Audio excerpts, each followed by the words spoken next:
Well, hello my friends and welcome back to more Monsters of Folklore. Now today we're going to be discussing trolls.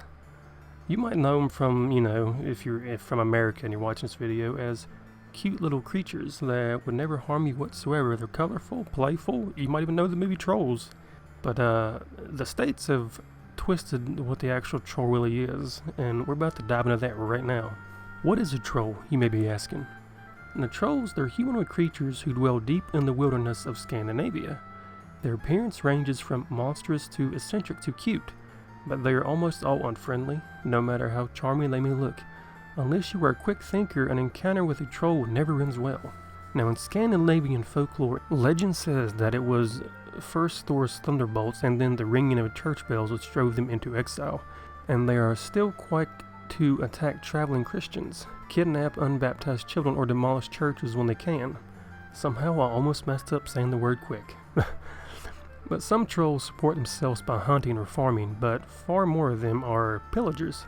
They waylay travelers, strip them of their valuables, and perhaps even eat them if they are pretty much hungry. The most daring individuals might even launch an expedition into a village, destroying buildings, plundering treasure, and kidnapping children or beautiful ladies. Now trolls, they are traditionally, dim-witted, dumb creatures, so they aren't in the habit of cultivating, impressive talents. The greatest skills they have are the skills they were born with: brute strength, a strong connection with Mother Earth or nature. They can uproot trees to use them as clubs and hurl boulders at missiles, which is pretty impressive. I take that back, not hurl their boulders at missiles, hurl them like missiles. I read what I typed up wrong. The mightiest of them are capable of stirring up thunderstorms or avalanches. Now small trolls are more advanced than the massive cousins, and they get more tricks up their sleeves. The females, for example, have beautiful voices that mimic wind and falling water. They can lure men into the wilderness with their sweet songs. Others have minor magical abilities that can make humans fall asleep. That's pretty scary. Lose track of time, that's even scarier.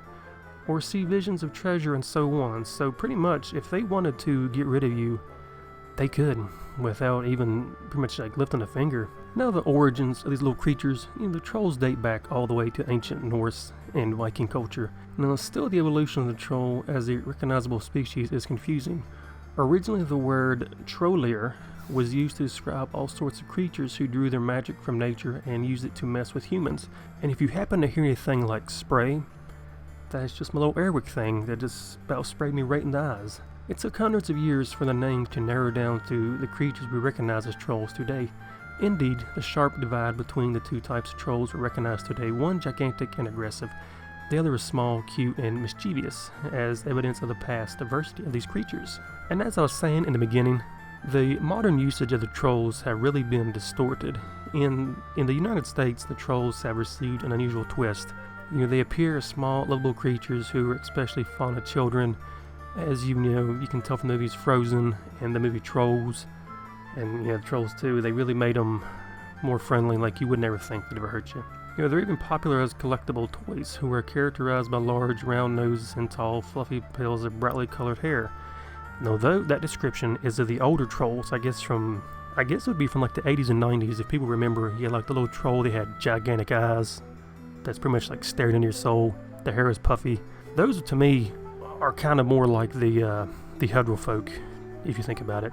But now, not surprisingly though, Scandinavians' European neighbors adopted trolls next. Now, the monsters were especially popular with the British fantasy writers, including C.S. Lewis, J.R.R. Tolkien, Lord of the Rings, and J.K. Rowling, the Harry Potter series. Although they preserved the unintelligent, ugly, and aggressive type of troll. Now, I'm not quite sure, I'm not really up to speed on the C.S. Lewis writings, but I know J.R.R. Tolkien's, the Lord of the Rings, pretty damn scary in there.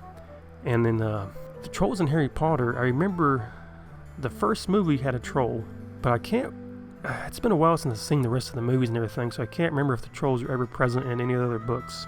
They could be, for all I know. But everybody, that is what trolls really are.